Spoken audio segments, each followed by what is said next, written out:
One of them was found dead. The other? Gone. Vanished.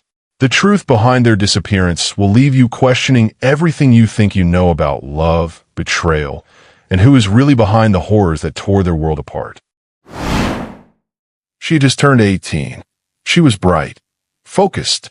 From a cul-de-sac town where the loudest noise at night came from sprinklers on freshly cut lawns.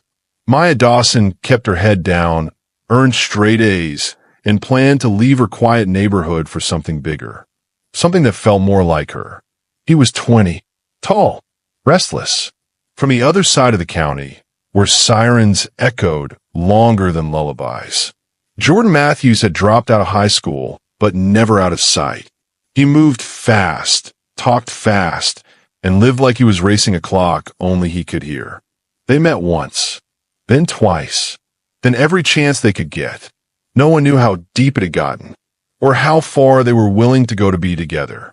On a Friday afternoon in late October, they vanished. No goodbyes, no final messages, no phone calls. At first, police filed it away as a teenage love story gone off script. A pair of young runaways, maybe chasing some fantasy of freedom. But as days turned into weeks, and as the temperature dropped, so did the assumptions. What they found in an abandoned rail yard, 40 miles from where anyone had last seen them, turned the story upside down. One of them was there. The other wasn't. And what was written on the wall beside the body? That changed everything. This case was never about two kids in love. It was about everything around them. What people feared, what they refused to see, and what someone was willing to do to silence it. Some say it was about jealousy. Others say it was about race. There are those who believe it was neither, but something no one's dared to name. 18 years old, 20 years old, and a story that still has no ending. Was it a crime of passion? A hate-fueled execution, or a cover-up with roots deeper than anyone expected? Maya Dawson was the kind of girl you read about in end-of-year valedictorian speeches. The kind teachers remembered. The kind parents quietly wished their own kids would emulate. 18 years old, top 2% of her class, head of the poetry club, varsity track. She didn't party. She didn't sneak out. She stayed in her lane until she didn't. She lived in a place where the lawns stayed trimmed, where PTA meetings were full, and where locking your doors at night was more habit than necessity. Her world was routines. Sunday dinners with her mom and younger sister. Weekly FaceTime calls with her dad, stationed overseas. Days were marked by homework deadlines. Nights by books and Spotify playlists. But there was always a restlessness in Maya. Her best friend, Tasha, would later say she was safe, but she was searching. Maya wanted to write, not just essays or assignments. She wanted to tell stories that mattered. She wanted to see the world in all its complexity. And she was starting to realize that her zip code only showed her a narrow slice. I feel like I'm living in a glass house, she once texted Tasha. Like I can see that Aiden Blake was from a world that didn't make the brochures. 20. Tall. Wary. Quick to smile. Quicker to disappear. He had dropped out of school the year before. No ceremony. No explanation. Just gone. His neighborhood was a place people drove through. Not to. Noise never really stopped there. Horns, sirens, arguments behind thin walls. The kind of place where you learned fast or didn't. But Aiden had vision. He saw things in colors and metaphors. He carried a sketchbook with torn corners and notebooks full of rhymes. And when there wasn't space to create, he painted walls. Quietly. At night. His work wasn't tagged.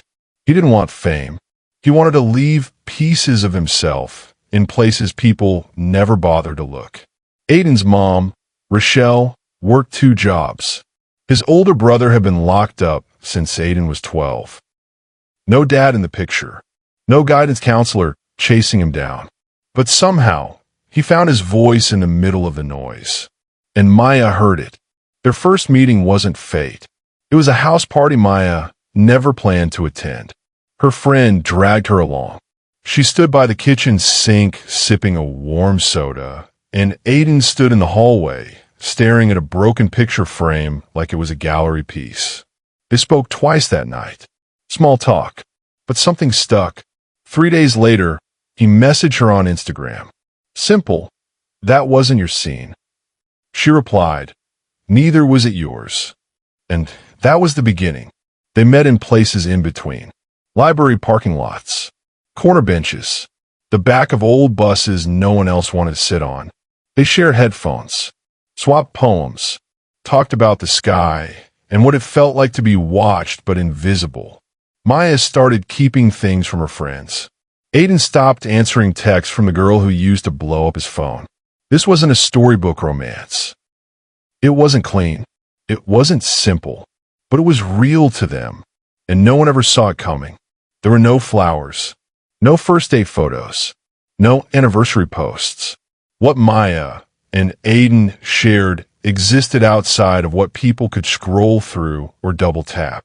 To her friends, Maya became slightly more distant, still present, but a little less there.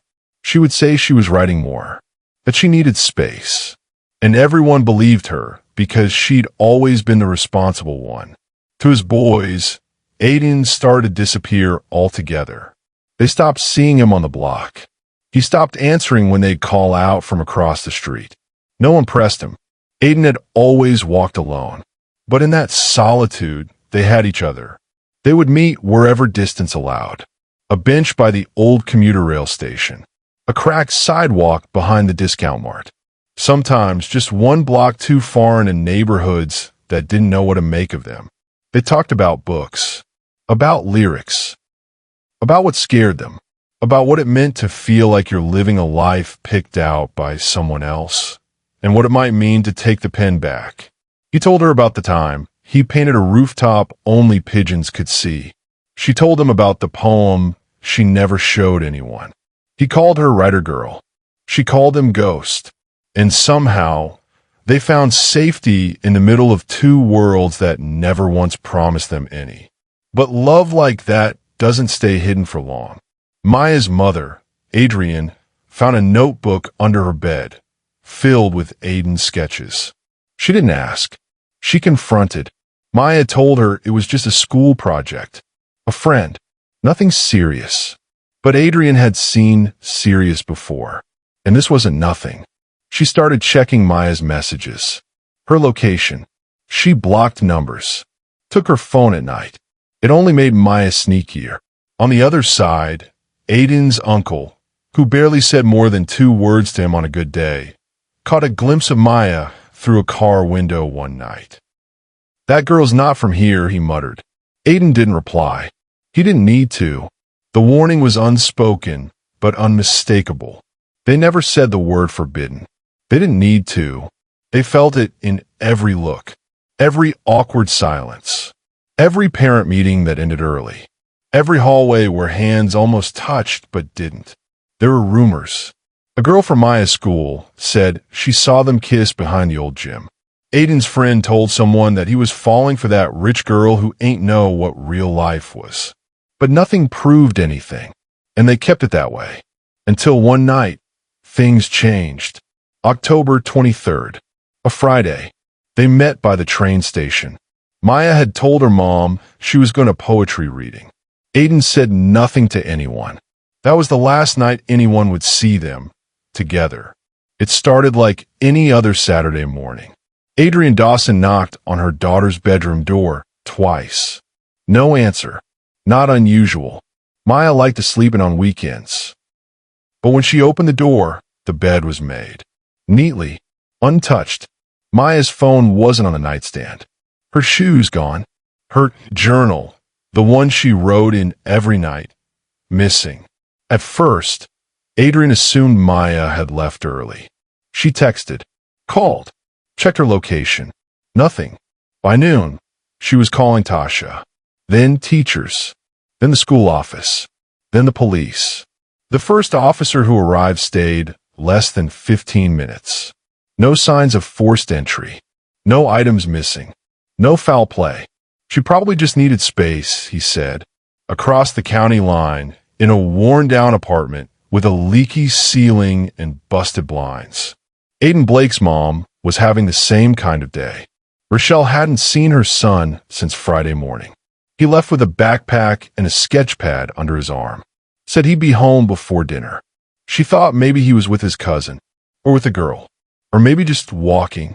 But Aiden didn't walk for this long. By Sunday afternoon, Rochelle filed a missing persons report of her own. For days, both families heard the same thing from police. Teenagers run off all the time. 2 different zip codes, 2 different case files. But no one put the pieces together. No Amber Alert was issued. No press conference. No agency. There were just 2 young people who didn't show up where they were supposed to.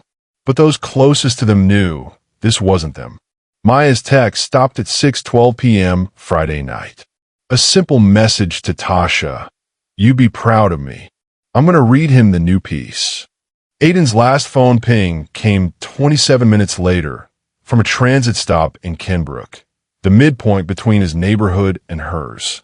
Then silence. Flyers went up. Social media posts spread. Hashtags were made. Some people shared them. Others didn't.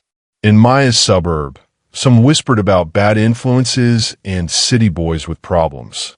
In Aiden's neighborhood, some shrugged, saying he was always in some kind of trouble. But none of it explained where they went, or why neither of them had been heard from in 6 full days. On the 7th day, everything changed. A maintenance worker, checking on a long-abandoned warehouse near the train yard, called 911. There's a body out here, face down. Looks like a young man. The coroner's report confirmed what Rochelle already knew in her bones. It was Aiden. Blunt force trauma. Multiple injuries. Found without his backpack. Phone missing. Sketchbook torn. Time of death. Uncertain. No blood nearby. No signs of struggle on site. No weaknesses. And Maya? Nowhere to be found. What happened between that final text and that cold slab of concrete? Was Maya a witness? A victim? Or something else entirely? And what was written, faintly, in spray paint on the wall behind Aiden's body, left investigators stunned. They don't want U.S. to be seen. By the time authorities confirmed Aiden's identity, the clock had already run out on Maya. The police had no answers, no leads, just a body, abandoned, and a message on the wall. But that message was more than just words. It was a cry, a statement, and it sent ripples through the investigation that couldn't be ignored. They don't want us to be seen. Who was they? Who had Aiden and Maya been trying to escape? The discovery was supposed to bring clarity, but it only raised more questions. Police quickly shifted their focus to Aiden. Who could have done this to him? Was it someone from his past? Someone close to him? Aiden's family, specifically his uncle, Lamar, became persons of interest almost immediately. He'd been one of the few adults to check in on Aiden regularly, even if their relationship was strained. He wasn't just a witness. He was a potential suspect. Lamar denied any involvement. He was adamant that Aiden was not in trouble, but he didn't have an alibi for the night Aiden went missing. Detectives dug deeper into Aiden's life, his sketchbook, his poetry, his acquaintances.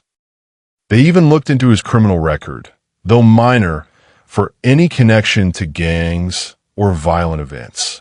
But there was nothing that screamed motive. Still, there was a question that lingered, unspoken in every room they entered. Was Aiden's death an act of revenge? Or something else entirely? Back in North Point, Maya's mother, Adrienne, couldn't breathe. She refused to believe Maya had run away. She'd raised her daughter to be more than that, to be thoughtful, to be careful, to understand the consequences of her actions. But Maya hadn't returned any calls. She hadn't texted. There was no indication that she was simply hiding, at least not hiding from her family. And then, when Maya's phone was recovered, a new series of messages raised even more concern. Those were the last messages from Maya. Texts that didn't make sense, didn't add up with her usual calm demeanor. She was terrified, yet she remained with Aiden. Why? Could it have been guilt? Fear of what she might have been dragged into? Or did she know something about his past, something that made the decision to stay more than just about love? Maya's best friend, Tasha, believed Maya would have never abandoned her family like this. Tasha believed something much darker was at play. Authorities began to piece together a theory. Was it possible that Aiden and Maya were being hunted by someone, or something, larger than either of them? Detectives started looking for connections. Who else had been involved with Aiden? Was he tied to anyone with a past? A criminal history? Was there more to Aiden's disappearance than just love? Was there something his family was hiding? Or was the real mystery still locked inside Maya's head, buried beneath the lies they'd told everyone around them? Aiden was gone, and Maya was still out there, alone, somewhere. And with each new lead, the investigators began to ask themselves, was this a tragic love story? Or a twisted game of secrets and betrayal? It's rare for investigators to begin theorizing so early. Usually, they wait for hard evidence to surface. But with the strange discovery of Aiden's body and the eerie message on the wall, everyone had questions. What happened to Maya? Was she a victim or a part of something far more dangerous? And then the theories began to form. Theory 1, jealous ex-boyfriend. Maya had a history before Aiden, a high school sweetheart named Mark. They'd broken up a year before, but no one in town could deny that there was still something there. Mark had a temper. His friends described him as intense, the kind of guy who didn't take rejection lightly. Police questioned him early on. He claimed he had nothing to do with Aiden's death, but his alibi that night was shaky. Was it possible that Mark snapped when he found out about Maya and Aiden, that the loss of his relationship drove him to violence?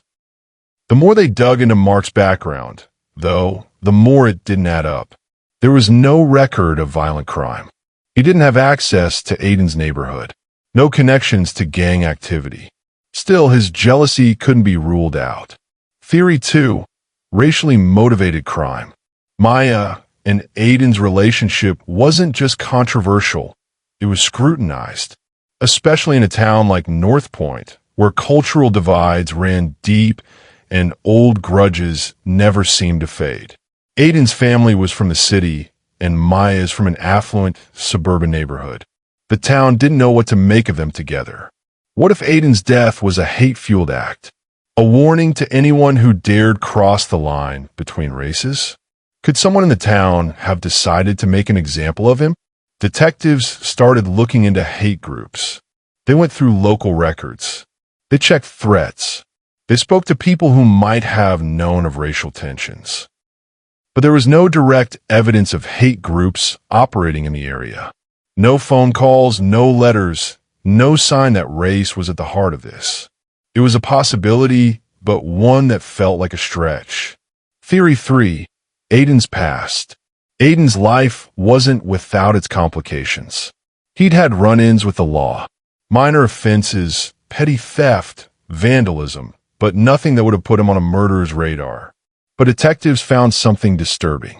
The night Aiden went missing, he'd been seen with a man from his past. Someone who'd come back to the neighborhood. Someone who Aiden didn't want to talk about. This man was connected to a notorious local gang. A group whose name whispered through the streets.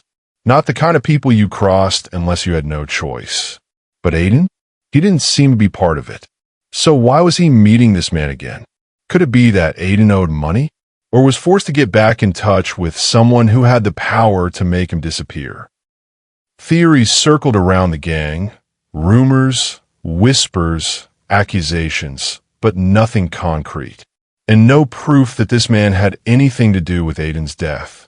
Theory 4, Maya's parents. This theory was perhaps the most shocking. What if Maya's own family knew something? What if they had been hiding something from the police? Or worse, what if they were part of the reason Maya went missing? The deeper investigators looked into Maya's family, the more they began to question just how much they knew about her life. Adrian Dawson had never been anything but protective. Too protective, some might say. Was it possible that Maya's mother knew about her relationship with Aiden and didn't approve? Did she take matters into her own hands? Or could there be something even darker at play within their own home? Adrienne's overreaction to Maya's sudden disappearance spoke volumes. But it wasn't enough to prove anything. Could Maya have run? Could she have staged her disappearance out of fear of the truth? Or was there something else that had her fleeing from everyone she knew? Theory 5. The truth about Aiden and Maya. Perhaps the most chilling theory of all was the one that no one wanted to speak aloud. What if Aiden and Maya were involved in something far more dangerous than anyone imagined? What if they had stumbled into something unspeakable, a web of deception, crime, and violence that neither of them was prepared for? Were they caught in a trap of their own making? Or was this something far bigger, something that neither of them could escape? At this point, no one knew, and the longer Maya stayed missing, the more everyone, detectives, family, and friends, began to ask one final question. Was this all part of a bigger conspiracy? Weeks passed without progress. Theories have been weighed, suspects have been questioned, and yet Maya Dawson was still nowhere to be found. Each day that passed only deepened the mystery and the sense of foreboding that hung over the case. Then one night, something unexpected arrived. It was an envelope, handwritten, sent to a private investigator working the case, someone who'd been digging into every angle of Aiden's life, trying to find some clue that would lead to Maya. The letter was short, cryptic, and chilling. The letter read, "If you're reading this, I'm already gone. I know the truth will come out, but you'll never know it all. Aiden and I weren't just running from our lives. We were running from something we both feared. It's not just about love. It never was. But you won't understand until you see what's been hidden. Please don't let them find me. I'm not who you think I am. I'm not who I ever said I was." The letter wasn't signed. There was no return address, but it was unmistakably Maya's handwriting. For the first time, the case took a terrifying turn. This wasn't just a tragic love story. It was something else, something far more dangerous. Who was Maya running from?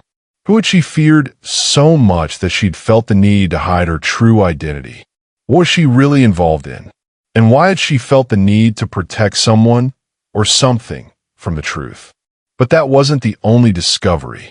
Alongside the letter, the investigator found another clue.